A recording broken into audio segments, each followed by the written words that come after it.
সদ্যপ্রয়াত কবি সাংবাদিক তাজউদ্দিন বড়বইয়ার স্মৃতিচারণে সভা অনুষ্ঠিত হলো সোনাবাড়ীঘাটে। রবিবার সোনাবাড়ীঘাটে স্থানীয় এক বিবাহ ভবনে বরাক উপত্যকা বঙ্গ সাহিত্য ও সাংস্কৃতিক সম্মেলনের কাছাড় জেলা সমিতির আহ্বানে ও সোনাবাড়ীঘাট আঞ্চলিক কমিটির ব্যবস্থাপনায় এই স্মরণসভা অনুষ্ঠিত হয়। এতে আঞ্চলিক সভাপতি মজনুল হক মজুমদারের পৌরোহিত্যে সভায় প্রয়াত তাজউদ্দিনের ছবিতে শ্রদ্ধা জানান বিশিষ্টরা। সভা শুরুতে স্বাগত বক্তব্য রাখতে গিয়ে প্রয়াত তাজউদ্দিনের স্মৃতিতে লিখিত বক্তব্য শোনান সাংবাদিক মিলনউদ্দিন লস্কর। স্মরণসভায় বক্তব্যে বরাকবঙ্গের প্রাক্তন জেলা সভাপতি তথা দৈনিক সাময়িক প্রসঙ্গের সম্পাদক তৈমুর রাজা চৌধুরী জানান, একজন ভালো পরোপকারী ব্যক্তিকে হারিয়েছি আমরা। অনেক কষ্ট করে অর্ধসাপ্তাহিক পত্রিকা এই তো স্বদেশ প্রকাশ করে গেছেন বড়বইয়া, তবে কারো কাছে গিয়ে হাত পাতেননি, আর এটাই তার বড় গুণ ছিল বলেন তৈমুর রাজা চৌধুরী। স্মরণসভায় প্রয়াত প্রবীণ সাংবাদিক তাজউদ্দিনের সামাজিক ও জীবনের প্রশংসা করে বক্তব্য রাখেন বঙ্গ সাহিত্য ও সাংস্কৃতিক সম্মেলনের কেন্দ্রীয় সাধারণ সম্পাদক গৌতম প্রসাদ দত্ত, অবসরপ্রাপ্ত দুই অধ্যক্ষ আইনুল হক মজুমদার ও মস্তুর আলী লস্কর।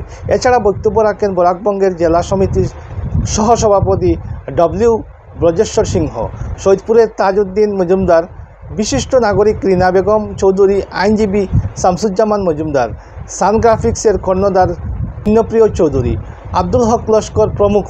স্মরণসভায় বরাকবঙ্গের জেলা সমিতির পক্ষে শোক প্রস্তাব প্রদান করা হয়।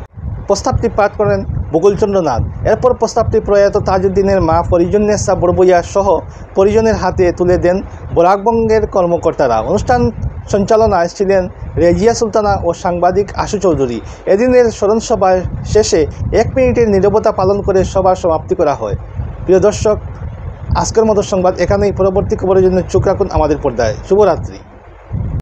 এই চলে যাওয়াটাই নির্মম সত্য।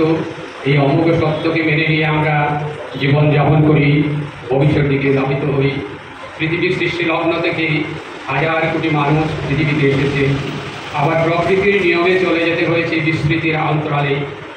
মহাকালের গর্বে আবিদ রাজা মজুমদার এত দূর থেকে জয়পুর থেকে এসে জানাজা সমাজে সামিল হয়েছে, এবং আজকে যে স্মরণসভা, সেই স্মরণসভায় আমি উল্লেখ করতে চাই আপনারা যারা এখানে এসেছেন, অনেক এখানে, এবং আমরা বরাক উপত্যকা বঙ্গ সাহিত্য সংস্কৃতি সম্মেলন যেটা আজকে এই সভার আয়োজক, আমরা যখন কেউ মারা যান শিবচরে বা অন্য জায়গাতে, আমরা শহরে বঙ্গভবনে যখন আয়োজন করি স্মরণসভা, তখন হাতে গোনা কয়েকজন মানুষ থাকেন, কিন্তু আজকে আপনারা একটা আমাদের সংগঠনেরও কয়েকজন হাতে গোনা মানুষ থাকেন, কিন্তু আজকে দেখতে পাচ্ছেন যে এত দূর, এই এত খারাপ রাস্তা, তার থেকেও যে আমাদের বরাক উপত্যকা বঙ্গ সাহিত্য সংস্কৃতি সম্মেলন থেকে যারা এখানে এসেছেন, আমাদের কেন্দ্রীয় সমিতির সাধারণ সম্পাদক শ্রী গৌতম প্রসাদ দত্ত কথা আমাদেরকে শোনাতেন, বলতেন।